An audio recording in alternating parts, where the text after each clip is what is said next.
La casa del lago siempre había sido mi refugio. 40 años de veranos, fiestas, vacaciones y fines de semana en silencio. Cuando entré por el camino de grava aquella tarde de jueves, noté un BMW plateado estacionado cerca de la entrada lateral. No lo reconocí. Mi esposa, Ellen, había fallecido hacía 3 años, y yo llevaba un control casi obsesivo de cada visitante que pisaba esa propiedad. Conocía el coche de cada vecino en un radio de 10 millas. Había conducido desde Cincinnati para reunirme con un contratista y hablar sobre la sustitución del muelle. Las viejas tablas de madera estaban podridas y quería hacer el trabajo antes de la primavera. Tom Mitchell, el contratista, debía llegar a las 2 en punto. Eran la 1:45. Había llegado antes de tiempo. Aparqué mi camioneta detrás del BMW y bajé. El aire de abril era fresco, con ese olor a pino y a tierra húmeda que empieza a descongelarse.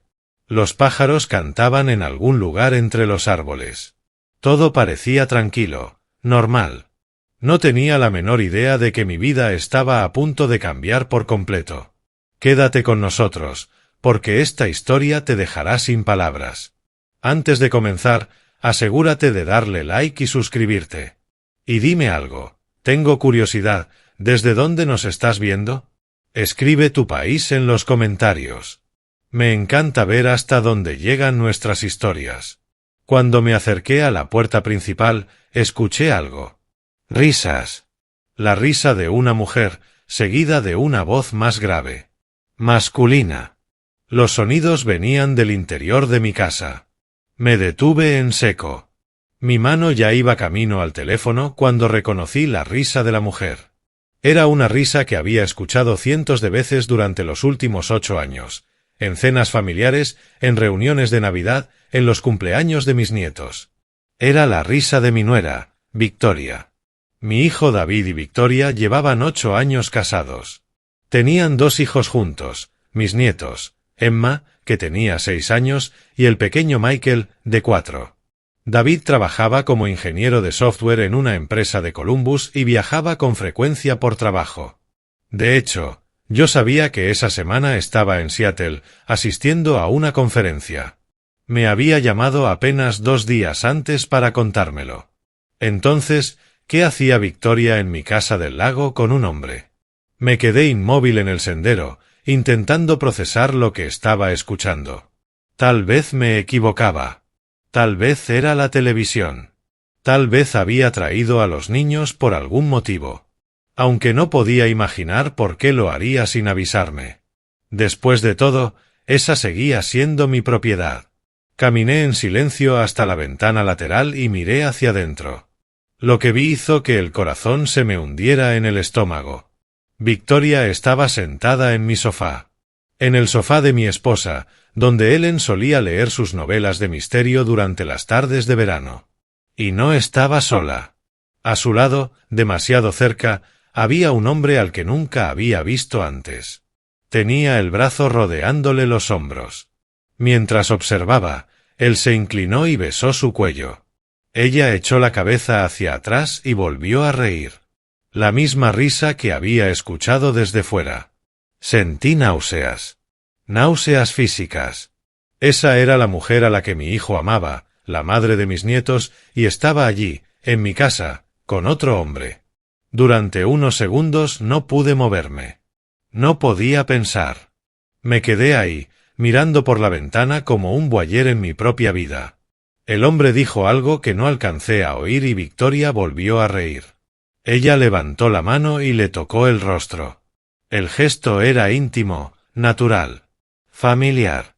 Aquello no era la primera vez que estaban juntos. Eso estaba claro. Mi teléfono vibró en el bolsillo. Era Tom Mitchell, avisándome de que llegaría con unos 15 minutos de retraso. No respondí. No podía. Tenía una decisión que tomar. Podía confrontarlos en ese mismo momento.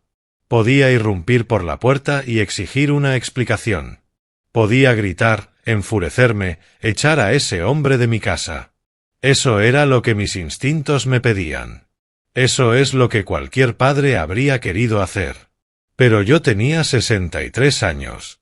Había pasado 40 años trabajando como abogado corporativo antes de jubilarme. Había visto suficientes situaciones en mi carrera como para saber que actuar desde la emoción rara vez conduce a un buen resultado. La evidencia importa. La documentación importa. El momento importa. Me aparté de la ventana. Caminé en silencio de regreso a mi camioneta y tomé una decisión que marcaría todo lo que vino después. Iba a manejar esto de la manera correcta. Conduje de vuelta por el camino unos 400 metros y aparqué en un pequeño apartadero oculto por los árboles, desde donde no se veía la casa del lago. Me quedé allí unos 10 minutos, pensando, planificando. Las manos me temblaban, pero la mente estaba sorprendentemente clara. Primero necesitaba pruebas. Pruebas reales, sólidas. Fotografías, marcas de tiempo, cualquier cosa que pudiera demostrar lo que había visto.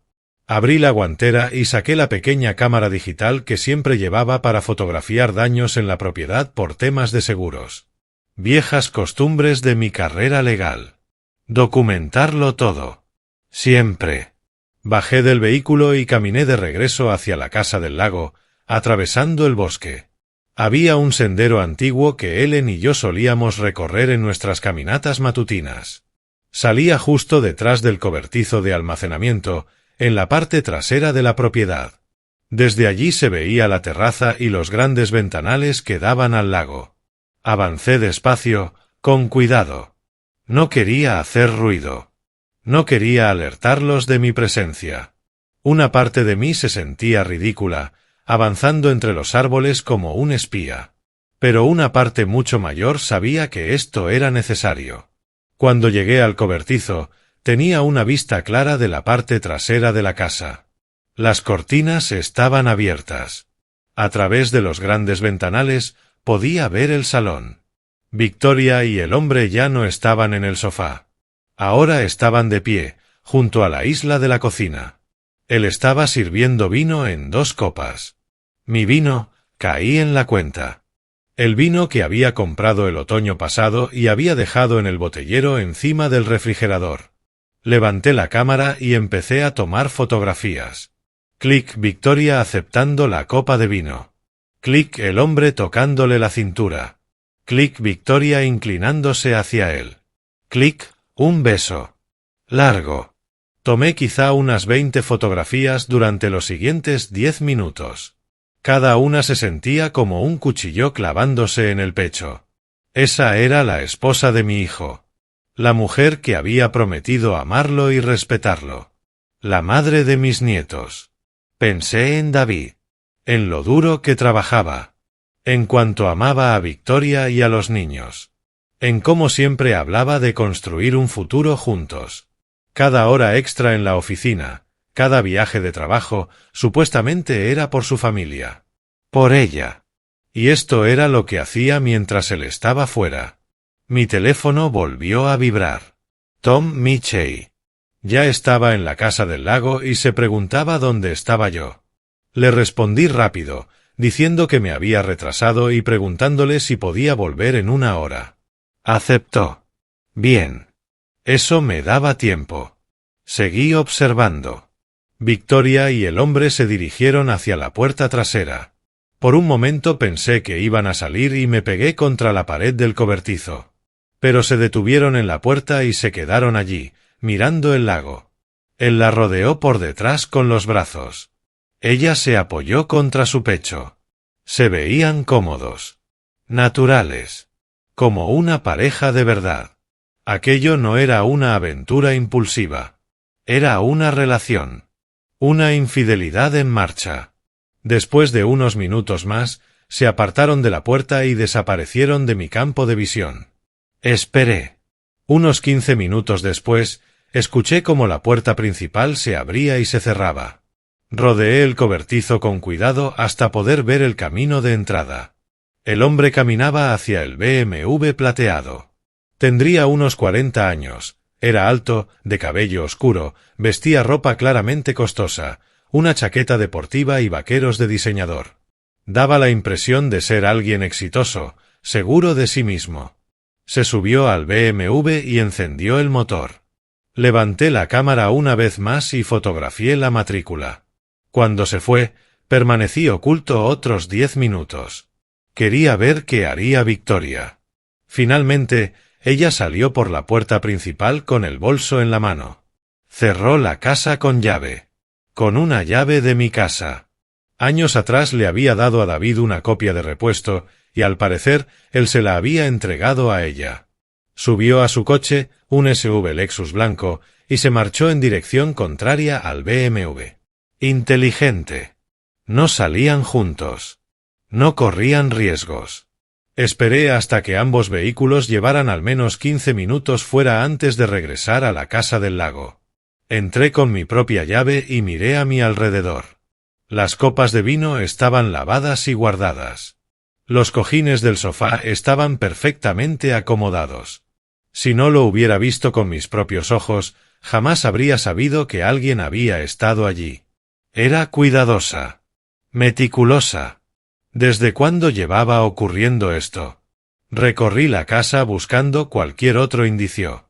En el dormitorio principal, la cama estaba hecha, pero no exactamente como yo la recordaba. Las almohadas estaban en otra posición. Había una leve hendidura en el edredón. Me quedé de pie en el marco de la puerta de ese dormitorio, el dormitorio donde Ellen y yo habíamos dormido durante 40 años, y sentí una ira crecer dentro de mí como nunca antes. No solo por la traición a mi hijo, sino por la profanación de mi hogar, de mis recuerdos, de la memoria de mi esposa. Victoria había traído a su amante a este lugar sagrado y lo había usado como si fuera un motel barato. Respiré hondo y me obligué a calmarme. La ira no ayudaría a David. Solo la evidencia lo haría. Solo un plan. Llamé a Tom Michey y le pedí que regresara. Me reuní con él para hablar del muelle, discutimos materiales, plazos y costos. Durante toda la conversación, mi mente estaba en otro lugar, pero necesitaba mantener las apariencias. Todo debía parecer normal. Cuando Tom se fue, me senté en la mesa de la cocina con un bloc legal y empecé a tomar notas. Esto era lo que mejor sabía hacer. Construir un caso. Analizar hechos. Planificar una estrategia. Primera pregunta: ¿quién era ese hombre? Tenía el número de la matrícula. Aún conservaba contactos de mi época como abogado que podían ayudarme con eso. Un amigo que dirigía una agencia de investigación privada. Habíamos trabajado juntos en decenas de casos a lo largo de los años. Tomé el teléfono y llamé a Frank Peterson. Frank y yo nos conocíamos desde hacía mucho tiempo. Me había ayudado con investigaciones corporativas, búsquedas de activos, verificaciones de antecedentes. Era discreto, profesional y minucioso. Exactamente lo que necesitaba. Le dije que necesitaba información sobre una matrícula. Le di el número. Le pedí que averiguara todo lo posible sobre el propietario. No preguntó por qué. Eso era algo que siempre había apreciado de Frank. Sabía que ciertas cosas debían manejarse en silencio. Me devolvió la llamada 2 horas después. El BMW estaba registrado a nombre de un hombre llamado Bradley Thornton, de 42 años, con domicilio en Upper Arlington, uno de los suburbios más ricos de Columbus. Casado, con 2 hijos. Trabajaba como asesor financiero en una prestigiosa firma del centro. Casado. Él también estaba casado. La traición tenía capas. Frank continuó con su informe. Bradley Thornton llevaba 15 años en la firma. Gestionaba carteras para clientes de alto patrimonio. El nombre de su esposa era Jennifer. Llevaban 14 años casados. Le pregunté a Frank cuánto tiempo creía que llevaba ocurriendo la relación. Dijo que necesitaría investigar más. Registros telefónicos, estados de tarjetas de crédito, ese tipo de cosas. Llevaría tiempo y recursos. Le dije que hiciera lo que fuera necesario. El dinero no era un problema. El futuro de mi hijo estaba en juego. Durante las 2 semanas siguientes, Frank recopiló un expediente exhaustivo sobre Bradley Thornton y su relación con mi nuera. Lo que encontró fue peor de lo que había imaginado. La relación llevaba al menos 18 meses. Frank encontró recibos de hoteles, cargos en restaurantes e incluso un viaje de fin de semana a Chicago que Victoria le había dicho a David que era una escapada con amigas de la universidad. Había estado con Bradley Thornton todo el tiempo. Pero eso no era lo peor. Frank descubrió algo más durante su investigación.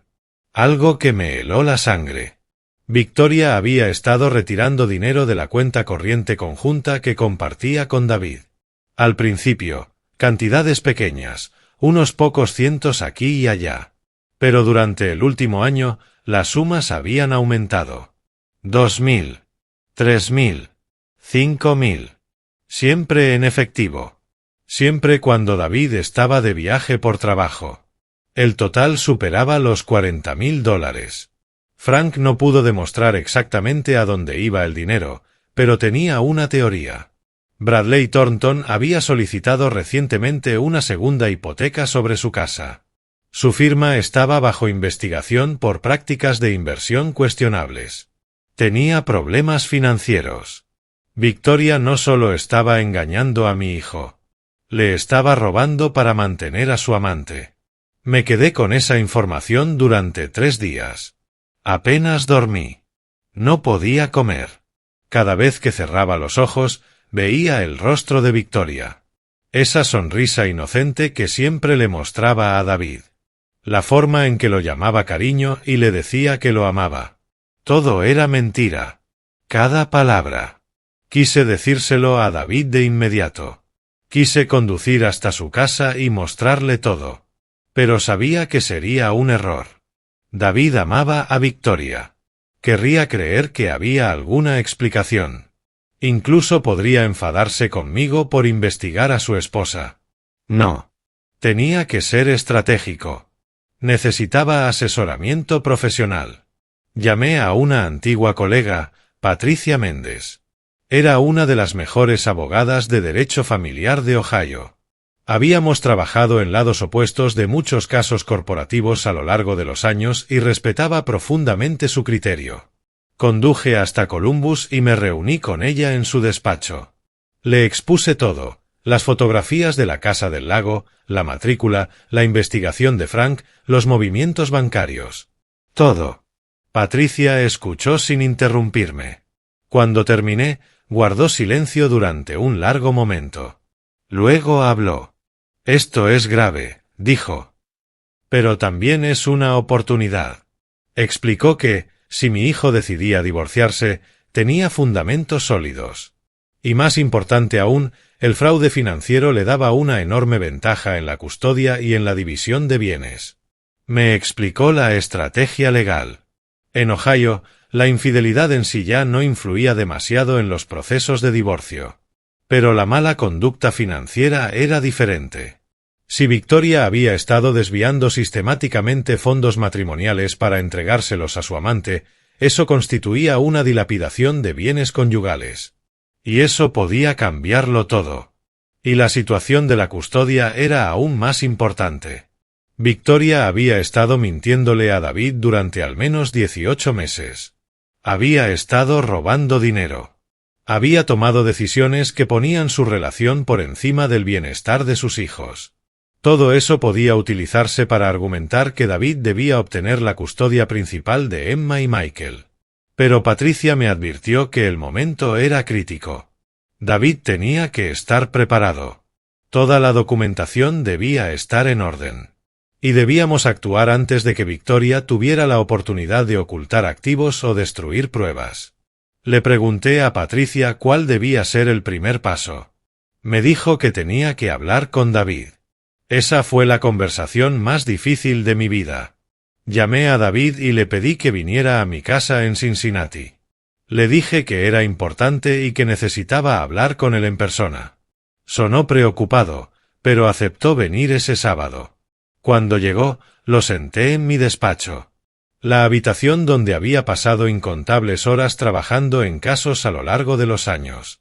El lugar donde siempre me había sentido más en control. No sabía por dónde empezar. ¿Cómo le dices a tu hijo que su esposa lo ha estado traicionando? ¿Cómo le dices que la mujer que ama, la madre de sus hijos, le ha mentido cada día. Empecé por la casa del lago. Le conté que había ido para reunirme con el contratista, que escuché las risas, que vi a Victoria a través de la ventana. El rostro de David se quedó pálido. Empezó a negar con la cabeza antes de que yo terminara. No, dijo. Eso no es posible. Victoria nunca haría algo así. Le mostré las fotografías. Las miró durante mucho tiempo. Sus manos temblaban. Vi cómo el corazón de mi hijo se rompía en tiempo real, y eso casi me destruyó a mí también. Cuando finalmente habló, su voz era apenas un susurro. ¿Cuánto tiempo?, preguntó. Le conté todo lo que Frank había descubierto. Los 18 meses. Los hoteles. El viaje a Chicago. Bradley Thornton, su esposa y sus problemas financieros. Y luego le hablé del dinero. David me miró como si lo hubiera apuñalado. $40,000, repitió una y otra vez. $40,000. Le mostré los registros bancarios, el patrón de retiros, la forma en que Victoria había sincronizado todo con sus viajes de trabajo. David se levantó y caminó hasta la ventana. Se quedó allí durante mucho tiempo, mirando el jardín donde había jugado de niño, donde aprendió a lanzar una pelota de béisbol, donde había llevado a Victoria para que conociera a su madre por primera vez. Finalmente, se dio la vuelta. ¿Qué hago, papá? Le hablé de Patricia Méndez. De la estrategia legal. De cómo podíamos protegerlo a él y a los niños. David asintió lentamente. Parecía haber envejecido 10 años en la última hora. Quiero hablar con ella primero, dijo. Necesito escucharlo de su boca. Lo entendí. Pero le pedí que esperara solo unos días más. Teníamos que asegurarnos de que todo estuviera listo. Asegurar las finanzas restantes. Documentar el estado actual de todas las cuentas antes de que Victoria pudiera mover algo. David aceptó. Confiaba en mí. Siempre había confiado en mí. Durante la semana siguiente, Patricia y yo trabajamos con rapidez. Solicitamos registros bancarios. Documentamos las cuentas conjuntas y los fondos de jubilación individuales de David. Reunimos cada prueba en un expediente completo. Patricia también descubrió algo más. La empresa de Bradley Thornton no solo estaba bajo investigación. Enfrentaba una investigación federal por mala gestión de fondos de clientes. Bradley podría enfrentarse a cargos penales. Su relación con Victoria era el menor de sus problemas. Decidí hacer una llamada más. No a Victoria. No a David. A alguien completamente distinto. Llamé a Jennifer Thornton, la esposa de Bradley. Respondió al tercer timbrazo. Su voz era amable, desprevenida. Probablemente pensó que intentaba venderle algo. Me presenté. Le dije que lamentaba molestarla, pero que tenía información sobre su esposo que creía que debía conocer. Le dije que tenía pruebas de una relación en curso entre Bradley y una mujer llamada Victoria. Hubo un largo silencio al otro lado de la línea. Cuando Jennifer habló, su voz era fría como el hielo. Me pidió que le enviara las pruebas.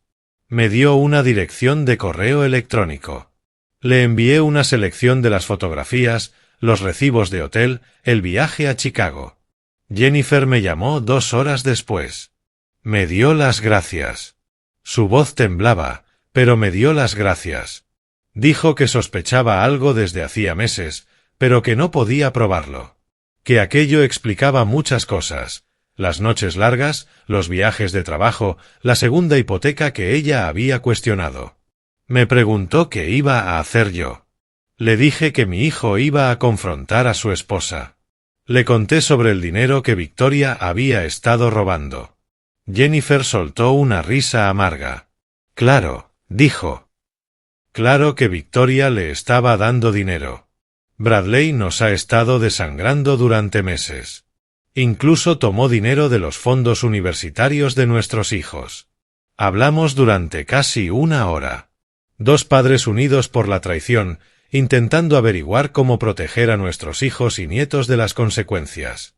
Al final de la llamada, llegamos a un acuerdo. Coordinaríamos todo. Confrontaríamos a nuestros cónyuges al mismo tiempo. Así, ni Victoria ni Bradley tendrían oportunidad de avisarse el uno al otro. Ambos serían tomados por sorpresa, tal como lo habíamos sido nosotros. Fijamos una fecha. El domingo por la noche, una semana después. La semana más larga de mi vida. David vino a mi casa el sábado por la noche. Se quedaría conmigo para que Victoria no sospechara nada. Le había dicho que visitaba a un antiguo amigo de la universidad que estaba en la ciudad.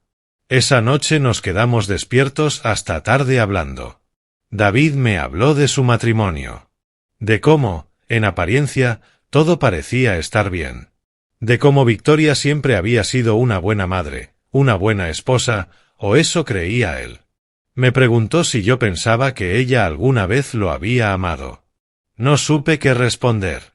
Le dije que las personas son complicadas, que el amor y la traición pueden coexistir en el mismo corazón, que lo importante ahora no era el pasado, sino el futuro. Su futuro. El futuro de los niños. David asintió. Parecía más tranquilo de lo que esperaba, más resignado. Tal vez el impacto inicial ya había pasado y había dejado solo determinación. El domingo por la mañana, condujimos juntos hasta Columbus.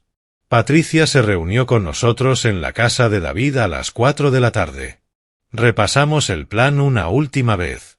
David confrontaría a Victoria a solas. Patricia y yo esperaríamos en el despacho, listos para intervenir si era necesario. Yo ya había enviado un mensaje a Jennifer Thornton. Ella confrontaría a Bradley al mismo tiempo, en su casa al otro lado de la ciudad. Victoria llegó a casa a las 5:30. Había estado en casa de su madre con los niños. Emma y Michael entraron corriendo primero, emocionados por ver a su padre. David los abrazó con fuerza, más tiempo de lo habitual. Yo observé desde el pasillo y vi lágrimas en sus ojos, que parpadeó rápidamente para ocultar. Victoria entró unos minutos después cargando bolsas del supermercado. Sonrió al ver a David. «Llegaste antes de lo que esperaba», dijo. «Pensé que te quedarías otra noche en casa de tu padre». David le dijo que los niños debían ir al cuarto de juegos. Victoria frunció el ceño, confundida, pero aceptó. Una vez que Emma y Michael estuvieron a salvo en la planta de arriba, David se giró para enfrentar a su esposa. «Tenemos que hablar», dijo. La sonrisa de Victoria se desvaneció apenas un poco. «¿De qué?», preguntó. David no respondió. Caminó hasta la sala y se sentó en el sofá. Victoria lo siguió, todavía desconcertada, y se sentó frente a él en el sillón. Yo observaba desde la puerta del despacho. Patricia estaba a mi lado, preparada. David comenzó a hablar. Le contó a Victoria sobre la casa del lago. Sobre mí viéndola allí con otro hombre. Sobre las fotografías. El rostro de Victoria se quedó blanco. Intentó hablar, pero David levantó la mano. Le habló de la investigación. De Bradley Thornton. De los 18 meses. De Chicago. Victoria empezó a llorar. Repetía que no, una y otra vez. Decía que no era lo que él pensaba. Entonces David le habló del dinero. Ahí fue cuando Victoria dejó de llorar. Su expresión cambió. Las lágrimas desaparecieron. Algo más duro apareció en su mirada. «¿Quién te contó todo esto?», exigió. «¿Tu padre?». David no respondió. Victoria se puso de pie. Ahora estaba furiosa. Me acusó de espiarla, de violar su privacidad, de poner a su esposo en su contra. Entonces entré en la habitación. Victoria me vio y se quedó paralizada. Durante un instante, simplemente nos miramos. Pensé en todas las cenas familiares, en todas las fiestas, en todas las veces que me había abrazado y me había llamado papá, diciéndome cuánto agradecía tenerme como suegro. Todo había sido mentira. Hablé con calma. Le dije que había visto lo que había visto.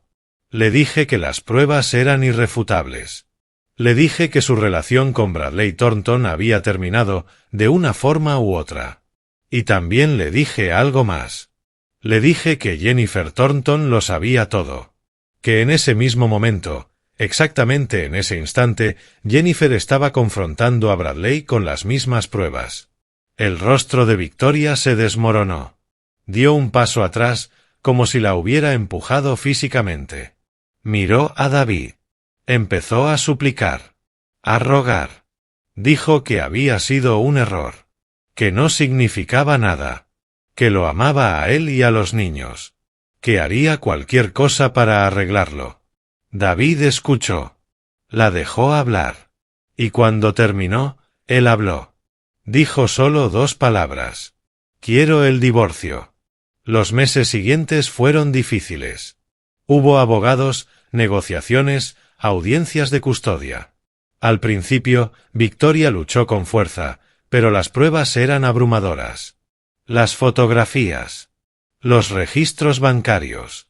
El testimonio de Jennifer Thornton, quien había presentado la demanda de divorcio contra Bradley el mismo día. Patricia Mendes estuvo brillante.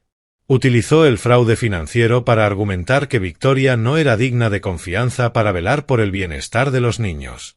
Presentó pruebas de su engaño, de su mal juicio, de su disposición a anteponer su relación a su familia. Al final, David obtuvo la custodia principal de Emma y Michael. Victoria recibió visitas supervisadas cada 2 fines de semana. El acuerdo de bienes fue ampliamente favorable a David, teniendo en cuenta los $40,000 que ella había robado. Bradley Thornton tampoco salió bien parado. Su empresa se derrumbó bajo la investigación federal. Perdió su licencia. Jennifer se divorció de él y se quedó con todo. La última vez que supe de él, trabajaba como vendedor de coches en Dayton. Victoria regresó a vivir con sus padres. Intentó contactar a David varias veces en los meses siguientes, pidiéndole otra oportunidad. Él nunca respondió. En cuanto a mí, sigo teniendo la casa del lago. Regresé allí el mes pasado por primera vez desde aquella tarde de jueves. Recorrí las habitaciones y recordé a Ellen. Me senté en el muelle y observé el sol ponerse sobre el agua. Al día siguiente, David llevó a los niños de visita. Emma y Michael corrían por el jardín jugando a la mancha, sus risas resonando entre los árboles. David se sentó a mi lado en el muelle, con 2 cañas de pescar en el agua. Gracias, papá, dijo. Le pregunté por qué. Por todo, respondió. Por manejarlo de la manera correcta. Por no entrar furioso ese día en la casa del lago. Por construir un caso en lugar de solo reaccionar. Le dije. Eso es lo que hacen los padres. Protegemos a nuestros hijos, sin importar la edad que tengan. David asintió. Se veía cansado, pero había algo más en sus ojos. Paz, tal vez. O el comienzo de ella. Los peces no picaron ese día. No atrapamos nada, pero no importaba. Nos quedamos allí sentados, padre e hijo, observando las líneas perderse en el agua. Detrás de nosotros, Emma y Michael reían. Eso era suficiente. Esa noche, mi teléfono vibró. Era un mensaje de Jennifer Thornton. Me contó que había conocido a alguien nuevo. Un buen hombre, dijo. Alguien que la trataba bien.